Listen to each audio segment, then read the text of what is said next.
Gallery Furniture and Appliances, Sania തിയേറ്ററിന് എതിർവശം, എരമല്ലൂർ.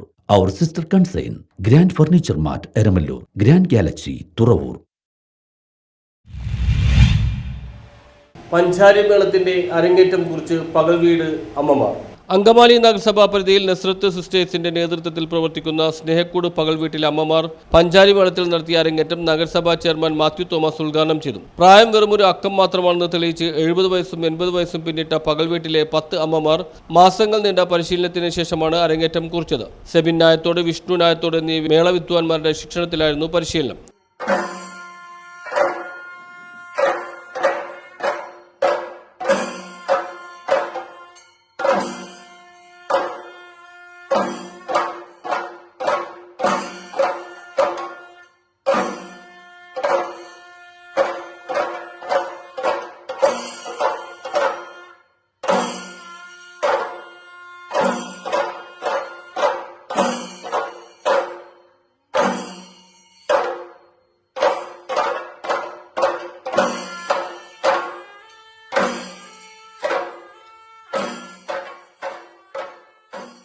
പുളിമുട്ടിയിൽ കൊട്ടിത്തുടങ്ങി ചെണ്ടയിലെത്തിയപ്പോൾ വലിയ ആവശ്യത്തിലായ കലാകാരികളെ പ്രദേശവാസികൾ ഒത്തുചേർന്ന് ആദരിച്ചു. പകൽവീട് സോഷ്യൽ കോർഡിനേറ്റർ അമിത ബേബി, പകൽവീട് നടത്തിപ്പ് ചുമതല വഹിക്കുന്ന സിസ്റ്റർ ചൈതന്യ CSN എന്നിവരാണ് പരിശീലന പരിപാടികൾക്ക് നേതൃത്വം നൽകിയത്. അരങ്ങേറ്റത്തിനോടനുബന്ധിച്ച് നടത്തിയ യോഗത്തിൽ Angamaly agriculturist society director board അംഗം ദേവാച്ചൻ കോട്ടക്കൽ അധ്യക്ഷത വഹിച്ചു. കൗൺസിലർമാരായ Basten D Parakkal, Ajitha Sijo, sister Rani CSN, father Joseph Sambrikkal, Saji Varghese, Fathima teacher എന്നിവർ ആശംസകൾ നേർന്ന് സംസാരിച്ചു. News bureau, Angamaly.